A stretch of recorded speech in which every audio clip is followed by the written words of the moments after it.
परमेश्वर के धन्य नाम की महिमा हो।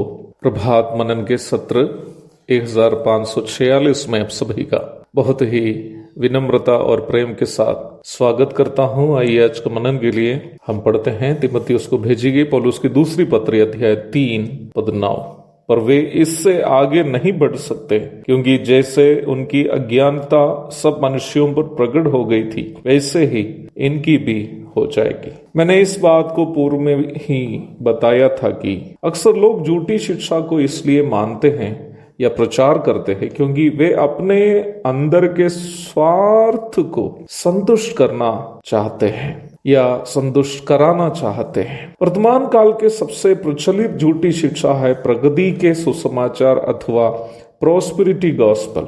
जो प्रगति के सुसमाचार का प्रचार करते हैं वे यही प्रचार करते हैं कि यीशु मसीह में आने से या यीशु मसीह को मानने से बीमारी से चंगाई, गरीबी से अमीरी, बेघर को घर, बेरोजगार को रोजगार और आदि आदि मिल जाएगा। मैं इस बात का इनकार नहीं करता हूं कि प्रभु में ये सब करने की क्षमता अवश्य है, परंतु ये झूठी शिक्षा इसलिए है क्योंकि नया नियम में कहीं भी ऐसी शिक्षा नहीं दी गई है कि यीशु मसीह में आने से या यीशु मसीह को मानने से ये सब मिल जाएगी अथवा सांसारिक आशीषें मिल जाएगी, बल्कि नया नियम में यह शिक्षा लगभग सभी पुस्तक में स्पष्ट रूप में दी गई है कि प्रभु यीशु मसीह में आने वालों को अथवा यीशु मसीह को मानने वालों को इस संसार में सताव, कष्ट और दुख अवश्य होंगे।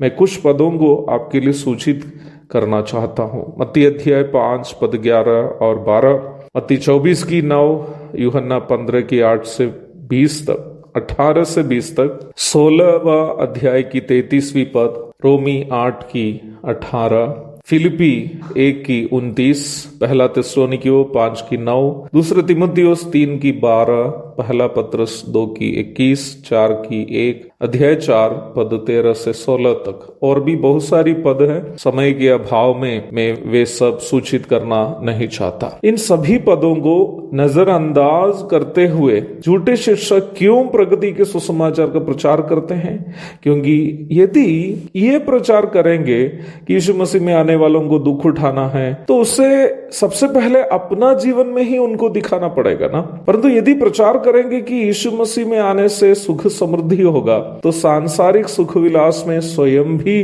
जीने में उनको कोई दिक्कत नहीं होगी। किसी भी प्रकार की झूठी शिक्षा इसलिए प्रचार किए जाते हैं क्योंकि प्रचार करने वाले अपनी कोई स्वार्थ इच्छा की पूर्ति करना चाहते हैं। दूसरा पत्रस अध्याय 2 1 से 3 तक पढ़ लीजिएगा। परंतु वचन की सही शिक्षा हमें प्रभु यीशु मसीह के पवित्रता की परिपूर्णता की ओर अगुवाई करती है। पहला पत्रस अध्याय 2 पद 1 और 2, इफिसी अध्याय 4 पद 15 और 14 और 15। न केवल आर्थिक समृद्धि के लिए बल्कि नेता बनने और अन्य कुटिल उद्देश्य से भी झूठी शिक्षा सिखाने वाले लोग हैं। परंतु पौलुस यहाँ ऐसे लोगों के बारे में एक बड़ी सच्चाई अपना शिष्य तीमुथियुस को समझा रहा है। वो यह है कि जैसे यन्नस और यम्ब्रेस उनके पाप के कारण अथवा उन्होंने जिस प्रकार इस्राएलियों के बीच में अन्य शिक्षा लाने की कोशिश की, मूर्ति पूजा की शिक्षा लाने की कोशिश की, और वो पाप प्रकट हो गया और यन्नस और यम्ब्रेस और उनके जितने समर्थक हैं सभी परमेश्वर के क्रोध से नाश हो गए हैं।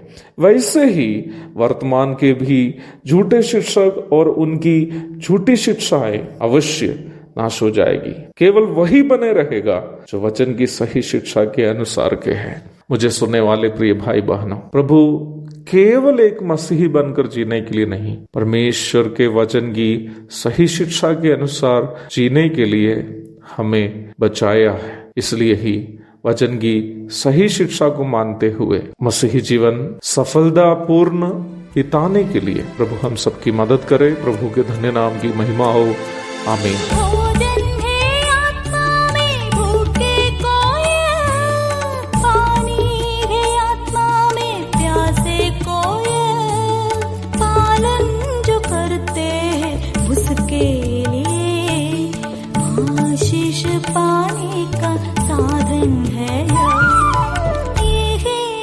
वचन, प्यारा वचन, यीशु मसीह का प्यारा वचन।